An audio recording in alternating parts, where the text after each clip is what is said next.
or to end it. And I think this is an important decision because it affects the nature of democracy in the country in terms of the vibrancy of the institutions and in fact the respect for those institutional democratic norms and practices that the country has had. And I think what we've seen in regard to the emergency is that it hasn't helped to address the other crises that the countries are facing, which involve the issues of COVID-19, the economic recovery, and so forth.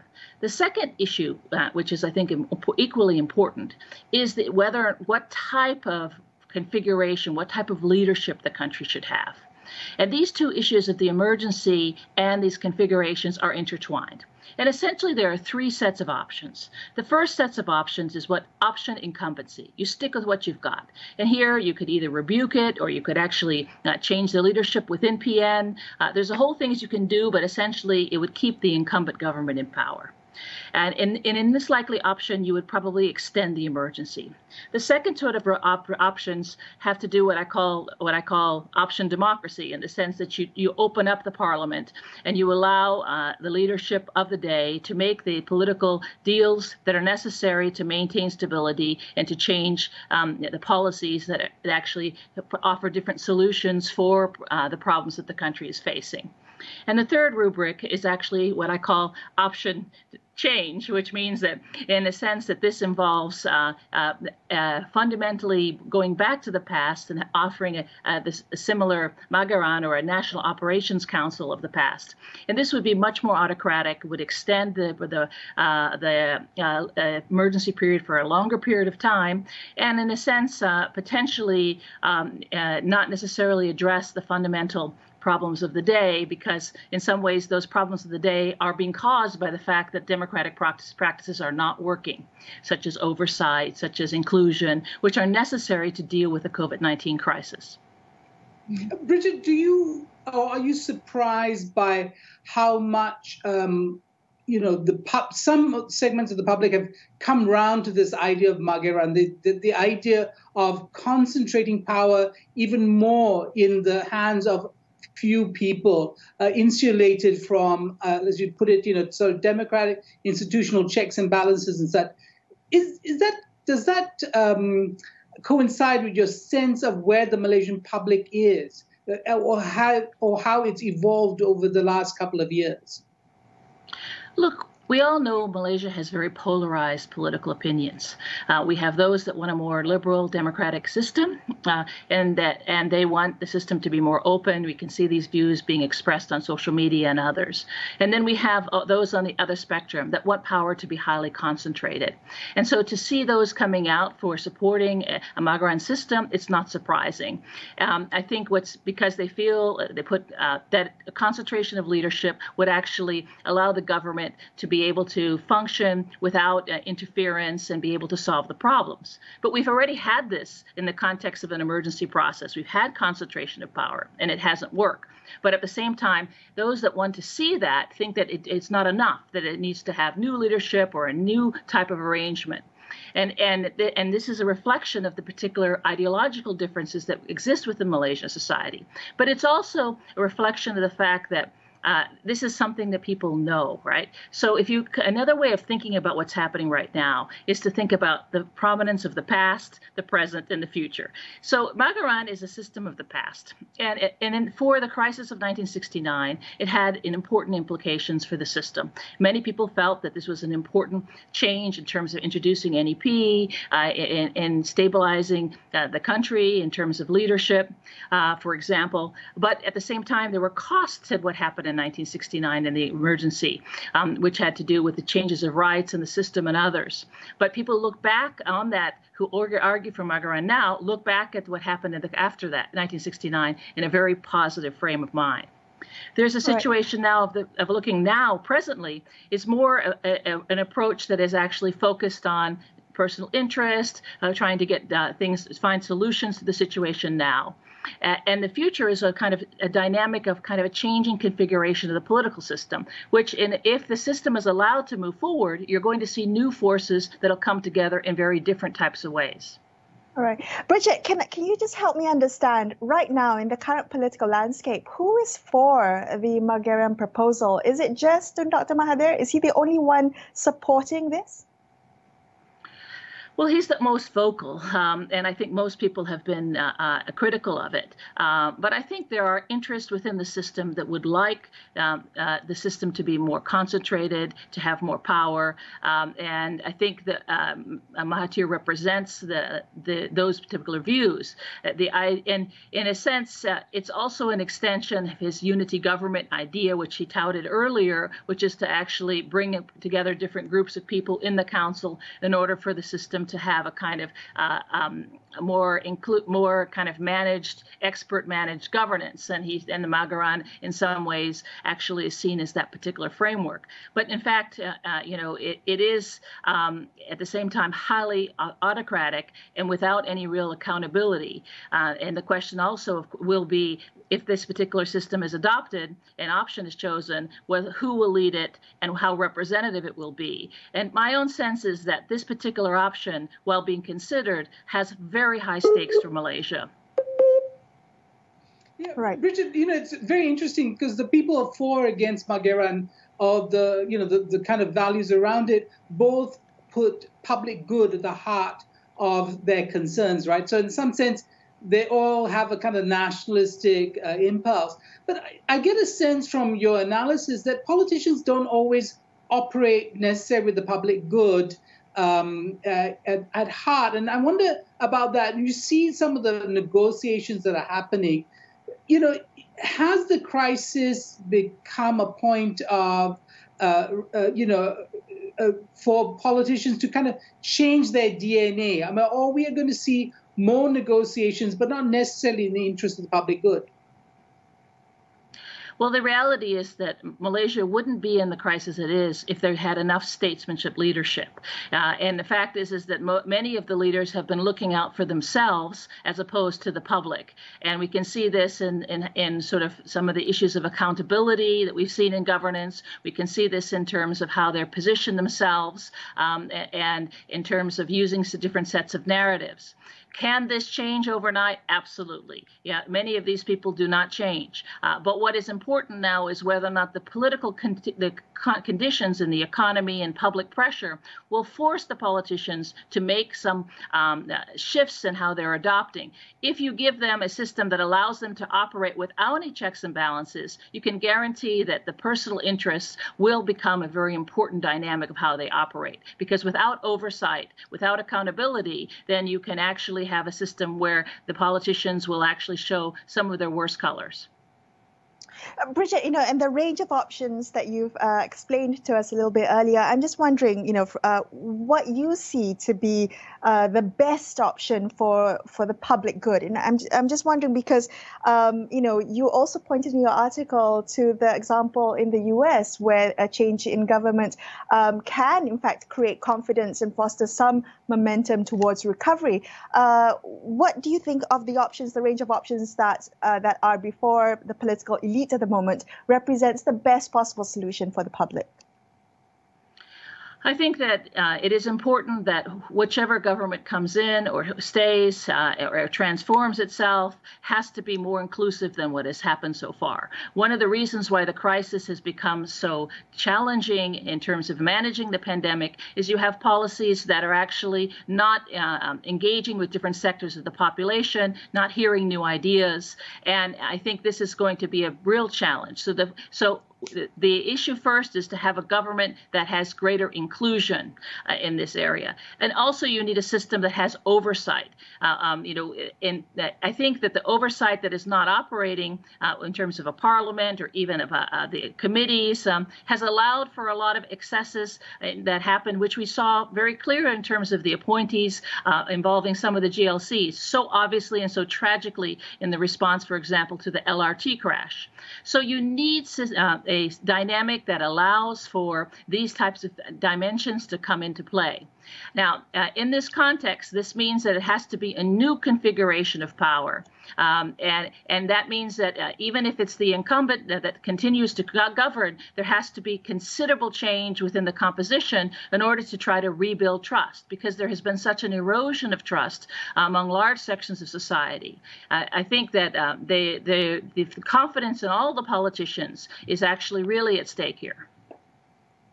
Bridget, when we look around the world in coalition politics, we've just seen what's extraordinary events in Israel, where the very unlikely parties have come together. How much does coalition politics hinder real policy innovation and clear thinking about a policy, rather than having to, as it were, do the horse trading and give everybody a little bit, and so on and so forth? I mean, is coalition politics really going to deliver for Malaysia? The problem is not coalition politics. Coalitions have existed in pre-elections and after for Malaysia a long time, and they will continue to do that. That's not the problem. The problem is the politicians are in the game for themselves. And until they learn that they need to make sacrifices and come up with plans to deal with the issues, there's going to be problems in terms of how they interact. I think what's happening now is that the crisis is forcing the politicians to rethink their behavior, to re-engage in different ways. And while it is very challenging and very disturbing and worrying for many people of what's happening at this particular juncture, given what the performance of the government, at the same time, what we see is a situation where this type of pressure is pushing politicians to change some of their behavior. And I think this is what was going to be interesting to see whether or not, and we have seen this, by the way. Look at what happened in Perak and Johor with a confidence and supply agreement that was passed. You had more stability in that state, more inclusion, and actually I would say better policy making and better and more inclusive policy making as a result of these two agreements in both of those states. It was more informal in Johor and more formalized in Perak. Right, Bridget, thank you so much for your time tonight. That was Dr. Bridget Welsh of the Asia Research Institute at University of Nottingham, Malaysia. We're going to be back after a quick break. Stay tuned to consider this.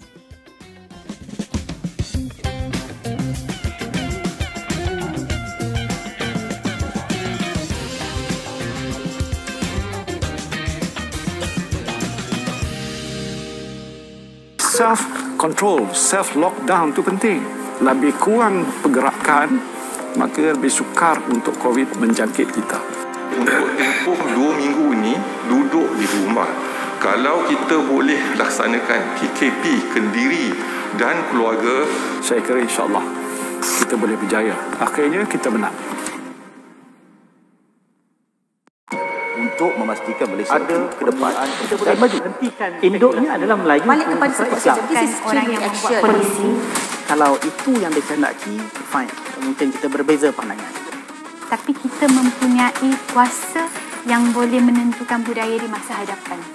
Polisi yang mesra wanita, sudah tentu dia akan datang daripada pemimpin wanita.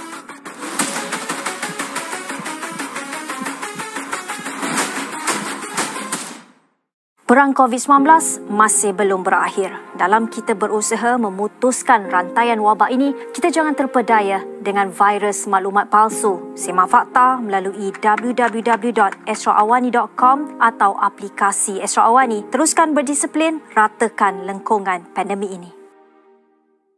The third wave of COVID-19 has taken us by storm. There's no room to take anything lightly.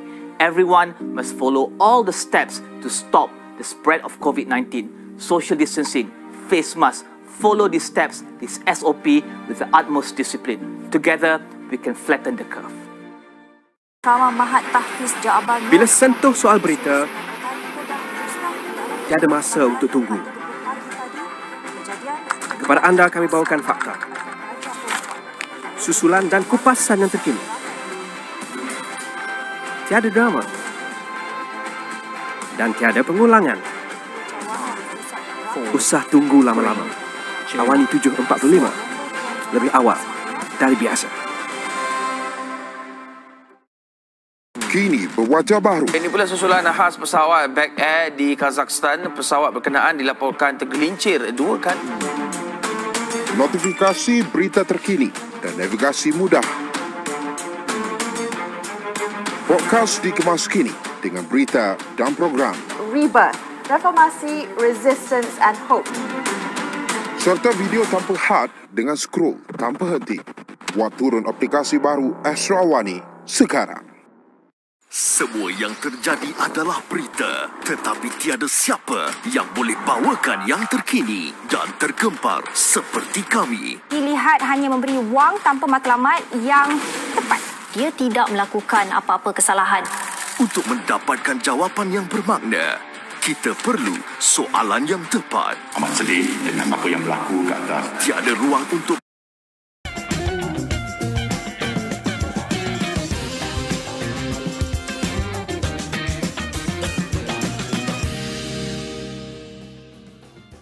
Hi, you're watching Consider This. I'm Melisa Idris. With me is Sharaad Kuttan. A political crisis seems to be looming over Malaysia's government at a time when it needs to make tough decisions, especially as the COVID-19 public health crisis deepens and the emergency nears its promised end in August. But what outcomes are expected, if any? Let's ask political analyst Mujibu Abdul Muiz. He's a senior lecturer at the Faculty of Administrative Science and Policy Studies at UiTM. Good evening, Mujibu. Thank you for joining us on the show tonight. I'm wondering whether you agree with my opening statement there, whether you agree that there is, in fact, a political crisis looming. Are we in a moment of political flux here, or do you think that the government is fairly stable? I believe everybody is agree with you, Melisa, that we are in dire crisis, politically speaking. Not only due to the pandemic COVID-19, but it is also due to the instability of politics that we experienced since the 2018 when the Pakatan Harapan won the election with a very slim majority on that time, and you know what happened after that. And of course, when you talk about what we have today, we are already having a double problem with our situation with this COVID-19, with the political slowdown, with the economic crisis and everything. These have actually combined all together and put us in a very problematic situation nowadays. And of course, we really need a very strong political... Hello?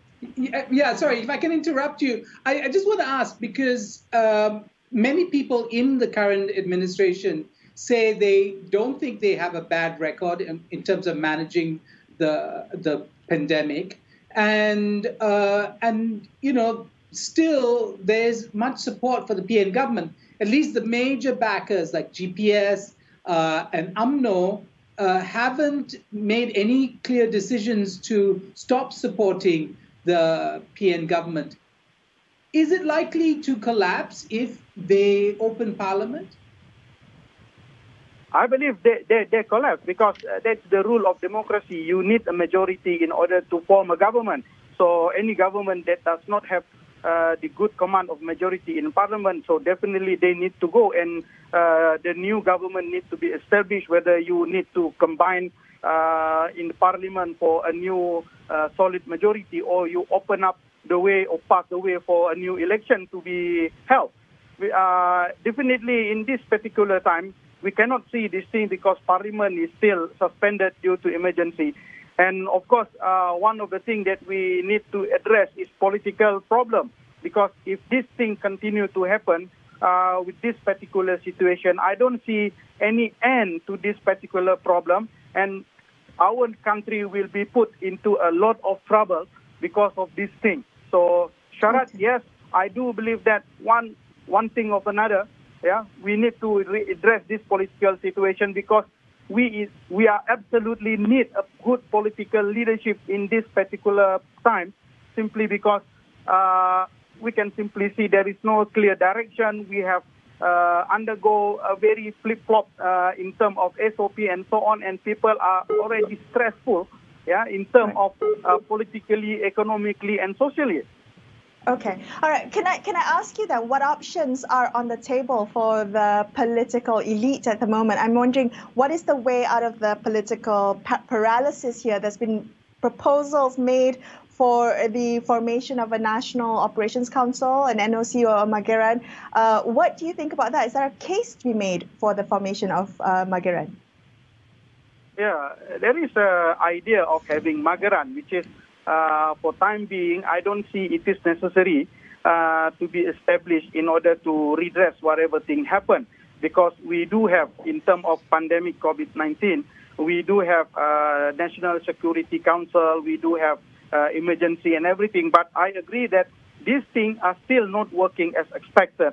And the idea of MAGERAN maybe can redress this thing. But one of the things that I'm concerned with MAGERAN is, can this MAGERAN really do the thing compared to the previous one that we have in 1969, where the idea of MAGERAN during the time really focused on addressing the issue, and the leadership of Tun Abdul Razak were totally committed that this MAGERAN will only be used to settle the problem, and later on, if the problem seems to be settled, the democracy will be returned back and the parliament will be open and everything will be back as usual. But I don't see this thing in this particular situation will be happen. Let aside who is going to lead and have the so-called clear leadership about how MAGERAN needs to be conducted. As most of the politicians nowadays seems to put forward their self-interest rather than people interest in this particular time. Mujibu, you raise a very important question that many people, at least some people in social media circles, don't seem to ask, which is who's going to make the choice of the leadership, how will they be accountable for the time that they are leading, and who will end it, right? So the MAGERAN option does have many internal problems that you pointed out. The question is there an appetite to return to parliamentary democracy and also perhaps deal with the possibility of an election? Do you think many politicians are saying to the ground, let's avoid an election at all costs, and that cost might be democracy itself? Exactly. That is the real question that needs to be forwarded, simply because we can avoid election actually by simply return the democracy to the parliament, let the 220 members of parliament create their consensus and maybe put aside their differences and focus on the real thing, which is redress the problem that's now really depressing for everybody. Because the question of opening up for new election will be out of the context because of experience that we have during the Sabah state election last year. And of course, with the COVID case, which is simply rising up every day, which is no solution, I don't think the idea of having new election will be in the context. But somehow, there are other ways to resolve the problem by simply returning our parliament, let the parliament open and let the politicians decide it. Yeah, maybe they can create their consensus and everything, because right now we cannot see anything that have been suggested by the government really solve the problem. Yeah, we do have what we call emergency, which is a similar thing that happened during the MAGERAN emergency, and MAGERAN is there, but the problem is not resolved. And then I don't think MAGERAN will be there to resolve the problem, simply because we have done everything so far, but yet nothing happened. Mujibu, can I ask you on that note about the role of the palace in this political scenario? And I'm just wondering whether you've been following some of the conversations that have been happening on social media lately, whether you feel that some segment of the public seems to misunderstand the power of the royals and their constitutional limits in this political scenario. Yeah, I think the palace has done enough according to the Constitution. When the government asks for emergency declaration, it is there, and of course the palace as well agree that Parliament can convene during this so-called emergency. But somehow you can simply see the politician is still playing their politics and denying the Parliament to be open. And this is clearly see that they are really playing politics instead of thinking forward how to solve this thing by chances that have been opened by the palace upon this thing. Mujibu, do you think, some people say that all politicians, at least mainstream politicians in Malaysia and in the peninsula, only care about the Malay political ground, that if it shifts, they will shift and they will respond? Is the Malay political ground or Malay political sentiment with the PN government, is there any pressure from that constituency on the current government to change? Yeah, I think so, because most of the politicians are afraid of their voters.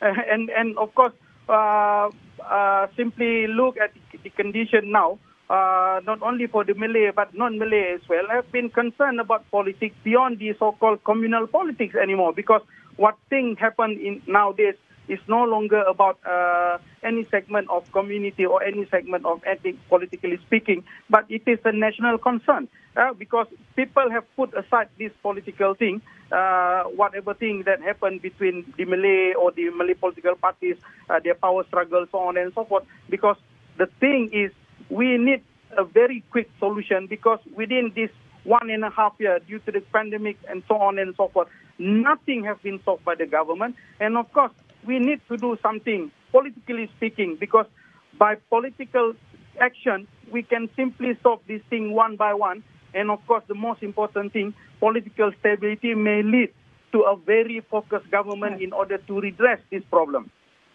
I definitely agree with you, Mujibu. We need a quick solution. I'm just wondering whether you think we might see anything happen this week, particularly on Wednesday, after that special emergency meeting by the rulers. Are we likely to see any outcome this week? Definitely. Everybody look forward for any suggestion and any action that may end this problem once for all, because we have waited almost 2 years now. With other countries have seen very good leadership in their solution, and they have been freed from COVID-19 because of that particular political action and the so-called state partners of their politicians, but not us here. And of course, if these politicians cannot solve this thing, we can simply look and ask for maybe higher authority to resolve us. And of course, this Majlis Raja-Raja or Conference of Rulers will be our another option, and we do really hope this Majlis Raja-Raja will do something for the betterment of us all. Thank you so much for your time tonight. That was Mujibu Abdul Muiz from UiTM wrapping up this episode of Consider This. Don't forget that you can get all the latest news and information on COVID-19 vaccines on astroawani.com and the Astro Awani app. Thank you so much for watching the show tonight. I'm Melisa Idris. And I'm Sharaad Kuttan, signing off for the evening. We will be back with you same time tomorrow. Till then, good night.